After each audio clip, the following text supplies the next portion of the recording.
Alright. Landing went better than expected. And we have now come across a most an unintentionally late guest, but is here and happy to join us. I take it my invitation got lost in the mail, Alice? Well, yes, because, Yes. I mean, it was shipped to the wrong address. Mailmen and dogs don't get along. Mailmen and cats, they just don't belong. Try not to. That's my. Go ahead. I just amused myself with a completely unintentional rhyme. God, I'm dumb. Welcome back to Madness Returns. Yes, welcome aboard, Cheshire Cat. It's also nice that you go with the deeper voice because I think I mentioned that in the last part that Roger L. Jackson really deepened his. Mentioned it in the last part, even though you said I wasn't in the last part. I said James mentioned, or did I say? Yeah, one of you guys. James mentioned the last part how Roger L. Jackson really deepened his timbre for the Cheshire Cats from now on, which is cool. So welcome to Mad Hatter's Hell. Welcome to. Gosh, I wish I wasn't such I wish I was more of a person to I wish I liked sweet teas more. I'm more of a coffee person at times. I like sweet tea. Or, in my defense, I kind of grew up with sweet tea, but I can understand why people wouldn't be too acquired on it. Does raspberry iced tea count? I think it does. I think raspberry iced tea counts. Yeah.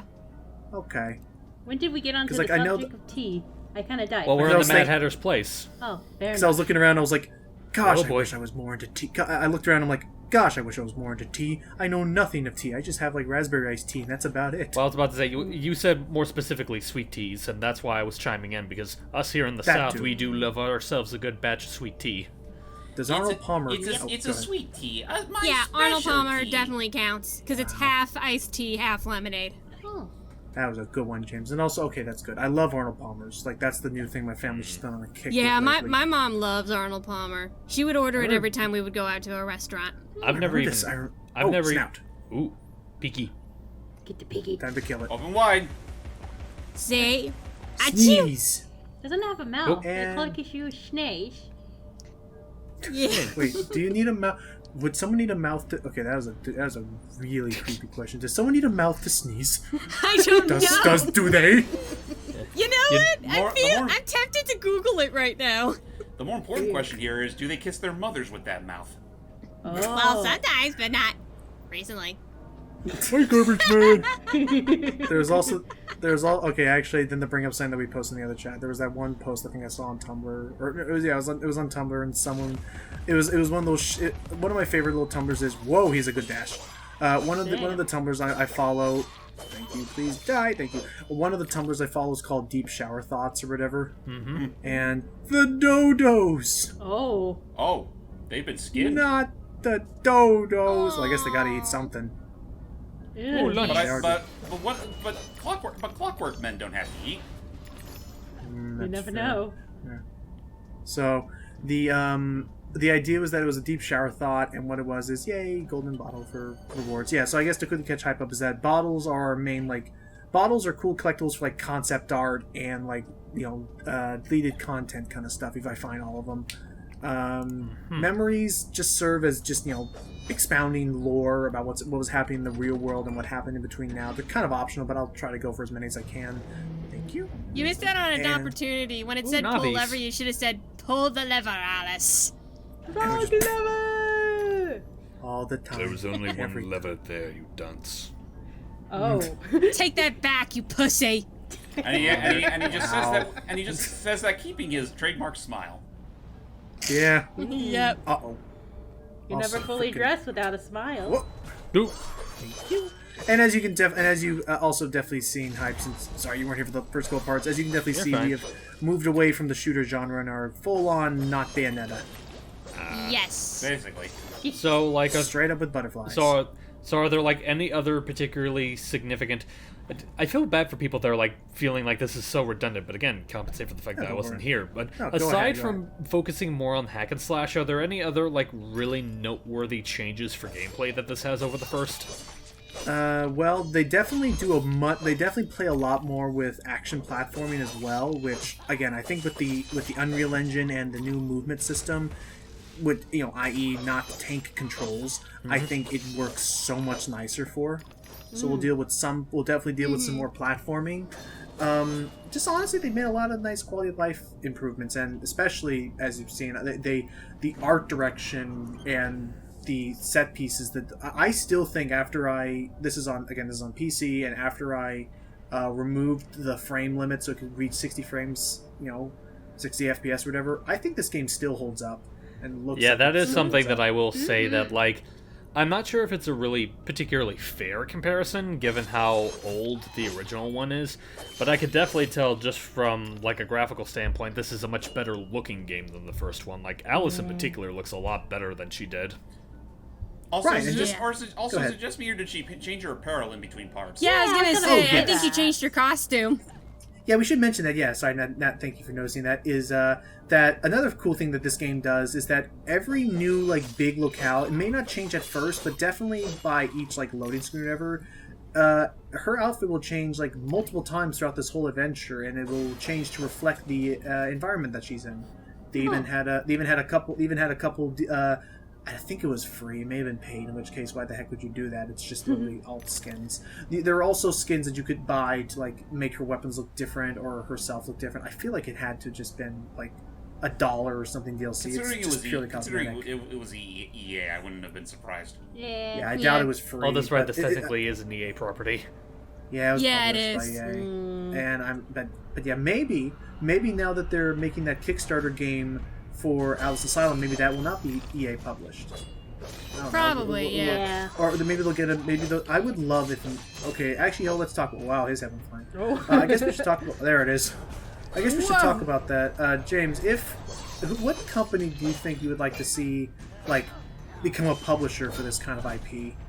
Devolver? Yeah, I can see Devolver. Yeah, you say Devolve. I was about to say, you say Devolver.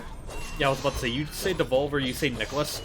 I know this might be a bit of an obvious choice, especially since one of you made a straight-up Bayonetta comparison, but I wouldn't mind seeing Platinum try this. That would not be bad. Yeah, Platinum. Yeah, that's right. I was thinking to myself, Platinum is a publisher and a developer, aren't they? Or I think they are. They're mostly a developer than a publisher. Oh, that's right. Sega usually handles their publishing. Oh, that's right. Yeah. Usually either Sega or Nintendo or any other oddball that they hired around the time. Yeah, they rarely ever publish their own games. I feel like this maybe wouldn't be a Nintendo-friendly No, game. this is definitely not Nintendo-friendly. Granted, Bayonetta 2. Well, yeah. Pretty much most Bayonetta-centric stuff is mostly hailed by Nintendo now, and well, let's also not kid ourselves. Nintendo's been making some really interesting publishing deals as of late. They're publishing the new Marvel Ultimate Alliance, for God's sakes. That's true. Which I am still looking forward to, and I hope that has online play so me and Matt can record it for the channel. That'd be fun. If they have 4-player co-op, I wouldn't mind action. Yeah, I wouldn't mind you joining us for that. We'll have to see. Honestly, I would think Logan would have the easiest time recording that game for us anyway. Yeah, that's fair, because I don't FPS know. I know for a fact I can't record Switch footage. I don't know if Matt's capable of it or not. No, he's not. He doesn't have an Elgato. So I would do it, which is fine. So anyway, other things to catch hype up to speed is that we can shrink whenever, because we kind of took a very heavy dose of that drink me, so that drink me. We'll call it medicine. Drink me medicine. Medicine. I was about to call it spirits or Dirk drank some drink me medicine once, and it literally turned him to ashes. Dope. That's right. That was such a weird. That was such a weird. Oh, a picnic basket. Dope. There we go. Tea. The other things. Back to what I was thinking of earlier with that shower thought thing. Is just I showed it to James earlier, but it was this guy who was just saying, how long does something have to be dead for before? Okay, 475. I'm close. You can upgrade your weapons with teeth. That's anyway. I was thinking to myself, someone was saying, how long does something have to be dead for that? How long does something have to be dead for so that it's no longer grave robbing and now it's archaeology? To which some guy said, as an archaeologist, this is a very awkward question. To which someone responded with, Answer the question, grave robber. Oh. It was just a sudden shift in tone and I would immediate say hostility. maybe at the I would say maybe at the minimum, maybe 50 years. I feel like I feel like closer to maybe Well, like I said, at the minimum. Yeah, I've always thought maybe like 500, like is a very solid. Like, okay, now we're okay. But I mean, but whenever I think of archaeology, I don't hear of anybody like digging up like Shakespeare. It's like always like archaeology is usually like at least like millennia or something, like hundreds of years old. They've done something. Give it time. They'll start digging up Elvis's grave sooner or later. I thought they already did. One day, did they? Well, honestly, considering all the stuff they do with the poor guy, I wouldn't be surprised if at least one soul tried to. I just imagine one day. So I remember actually looking into some really interesting like lore, like history. Lore is just fictive. Lore is like the fictional. Okay, I remember looking at some really cool history that like there was at least like not one, but I think like a few attempts to steal President Abraham Lincoln's body as a form of like blackmail of the government. Oh dear. Like, there's a whole documentary about it. It's actually interesting, where there was this guy who got caught. It was like, I want to say it was like during the nuts. What was it called? Again, by the way, all the architecture around here is so cool. What was that called back in the day when Prohibition? It was during the Prohibition days. I wanted to say, or it was horse and carriage days. That isn't Prohibition. Whatever. 1800s? Before I get too specific and mess myself up, this guy had been caught by the FBI or caught by the government, and so the idea was that there it is. The idea was that in order to like trade for their buddy, so that don't you hate that when you can't sneeze? It's right there. Anyway, in order to like bargain for their friend's freedom, their plan was to kidnap the President Lincoln's body, and then like say we'll only divulge where we've buried it if you release our friend, and they would have gone away with it, except one of the people they were conspiring with happened to be a secret FBI agent. They even had him back then. I don't know why, but before you said Abe Lincoln's body, I thought you were about to say George Washington's teeth. Well, we are those still around? Teeth, so do people still? Is his there's Nurse with us there? Wait, is George Washington's teeth still out there?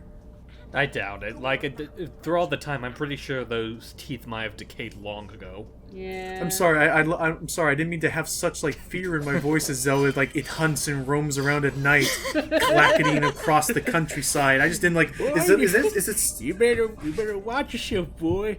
Some say that in the woods you can hear a clacking of teeth, whining to chomp on their next meal. And something about chopping wood. A cherry tree, to be more specific. Chopping wood. That sounds more like George Washington's thing. That's why I said George Washington. Yeah, we're talking about George Washington's teeth. Oh, for a moment I thought you were still talking about Abe Lincoln. No. Sorry. No. That'll be more It's of okay, his yeah, top George- hat. Those Yeah. are teeth that can't tell a lie, sonny boy. He would take it. Anyway, so yeah, James. I'm trying to think. So James, besides Bayonetta, what sort of hack and slash games have you played? Let's see. Okay. There was Bayonetta. I mean, I did try out God of War a long time ago, but I mean, didn't you also play the Devil May Cry series? Oh yeah, Oh, right. I definitely played the first game, and I thought that was fun for what it was worth, even if it is a little antiquated.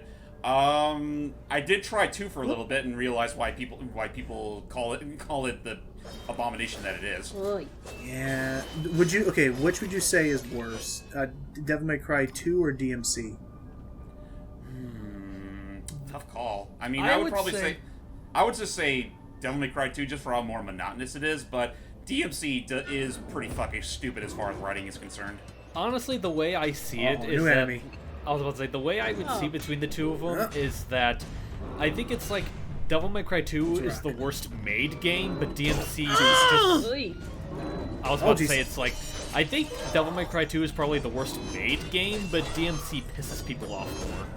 Well, yeah, Yeah. because it was just blatant symbolism. It was the Symbolism that nobody gives a shit about.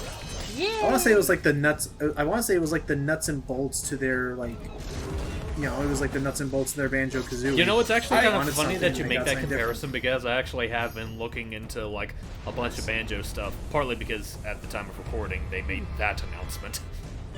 Oh, yeah. Yeah, we can talk about that a little bit. This is around E3 2019 that we've been trying this. Lactation. Oh, right. Creamer for the tea. Also, do not touch the tea. Okay. I'll say it. Don't touch the tea. It's still... But yeah, this was Hopefully around we don't run into the secret ingredient. But yeah, like Logan was saying, this was recorded around the great 2019 slaughter committed by mostly Nintendo with a little assistance from Square. Yeah, there was really... Again, I think I agree with a lot of people is that the issue is that they didn't have a lot... Okay, also to get out of the way, best strategy I have for these guys is to shoot them with the pepper until they get stunned and then slash at their eye. Okay. There you go. Stab him right in the eye. Is that the issue is that, like... The issue is just that not a lot of companies had stuff to show off this year. It was all like, oh, 2021, 2020. And I will agree, and I'll agree as far as the Avengers game, I need to know more of what you do in it. I'm getting like a very Sea of Thieves, like, oh, you can do anything. Okay, how does it work? I won't blame you on that. Like, I think I'm a little bit more optimistic about it than people say I need to be optimistic about it. But but I do agree with you. I would like to know a little bit more about it. But I'm still hopeful, even though people don't want me to be hopeful for it. So I'm assuming The Avengers game that Square's making. Oh, that game. I assume since Marvel's the ones helping them publish it, I feel like they would have similar to Nintendo with their stuff. I feel like Marvel would have some form of quality control over how. Let's also remember that Marvel is also the main drive behind Marvel vs. Capcom Infinite. Well, fair. You know that turned out. That's fair. Okay, sorry, and sorry about the whole Avengers thing, James. You were also bringing us something about E3. Oh jeez. Actually, I forgot what I was. Well, honestly, okay, I remember now. Honestly, I feel like it's come to a point where E3 is just. I mean, look, I appreciate having all these games announcements every other time, but it's like, E3 really needs to die already. Yeah. Just like that. It's come to a point now where, like, directs are the much better alternative for game information, and, well, game demos these days are, well, you can mostly find those at other conventions, like, say, San Diego Comic-Con or MomoCon or stuff like that sort. It's like, it's come to a point where E3 just feels like, it honestly feels like it feels like daytime television. Yeah, it's overglorified. Or like newspapers compared to online articles. Basically, yeah. Yeah, basically. It's obsolete. It's overglorified. It's starting to feel obsolete. Oh, Cheshire? That means he has a hint. There he is. Obsessed with time. Find him, or your own time may be short. Fair enough. Whoa, that voice is sexy. So basically, we're introducing now that this game also plays a lot with timing puzzles in the sense that there are switches, and when you push a switch, something happens, and you have to get there quickly before the switch runs out of time. And in the same area, we will the needle, and later we'll get a tool that'll make those puzzles a lot easier or challenging depending on how you view it. And should run out of time. Well, what do I do now? Oh, never mind. I have to wait for the music. It's just like I have to do the music. Are there any buttons I need to press? We all have She's British not that accents in this cockney. playthrough. Let's all have British accents. I don't mind if I do, Gary. You're generous to call mine British. I come from Liverpool. Not remotely, but I bet. Somewhere down the road, I expect there to be a cameo from Wallace. Oh my gosh, Oh that'd my be goodness, stupidly yeah. amazing. Can we get the grim reboot of Wallace and Gromit like they brought back the No, freaking banana that splits? series needs to stay pure. I know the world hates purity and innocence, but that needs to remain intact. Speaking That of is so. That is. Yeah, the banana splits thing was so odd. Anyway, you were saying, Peg? I was go gonna ahead, say, Pat. speaking of Wallace and Gromit, Aardman Animation's releasing like a pack of their. You know how they make the amateurs for like the puppets? They're releasing like a little set of that. Oh, that's so cute. nice. You can make your own. Oh, that's so cool. I want to make my own. I don't. Cute. It's so hard and so time consuming, which is why in today's like media like industry it's so like discouraged because like you want to pump out material as fast as possible, especially with how unfortunately how Early Man did. But like, Well, I was about to say, like, you say that it's like you keep talking about how like, oh, like stop motion's just being discouraged, and meanwhile Studio Lakita's like, hold my beer. Well, that's what I'm saying. Like that's what I'm saying. Like I'm glad that companies like Aardman and Studio Laika are still keeping that strong, because I don't see it very often. Tim Burton all but like abandoned it recently. I haven't seen him do any more with stop motion in a long time. Well, I guess there's also Wes Anderson to an extent. Yeah, no. Wes Anderson was great. Wait, so the only time I remember... Oh, that's right. Yeah. Okay, I should have... Yeah, you know what? I'm so sorry. Isle of Dogs, right. and he also did Fantastic great. Mr. Fox. Both were great. Both were very smooth, and both had a... Yeah. Both had a really cool, unique appearance to them. And more in stop motion I'll actually bring up in the next part. So join us as we fall deeper into the... Rabbit hole? Yeah, I was trying to find something clever, because I didn't want to directly say rabbit hole, but there really is no other comparison I can make with this. When do you think we'll come across the hair anyway? He's dead. Oh. Oh, do you remember? The deal was like, by the way, yeah, spoilers to you, hype. But in the first part, in that opening cutscene, Rabbit's head kind of exploded. Wow. Yeah. So White Rabbit is very much dead in that opening cinematic. So yeah, we only see him we only see the White Rabbit in these bonus stages that we'll be getting to much later on, like in the next chapter. What a fine way to celebrate his death. Yay! Alright, everybody. Party. And on we go into madness. Farewell. And this time be more mindful of your invitation.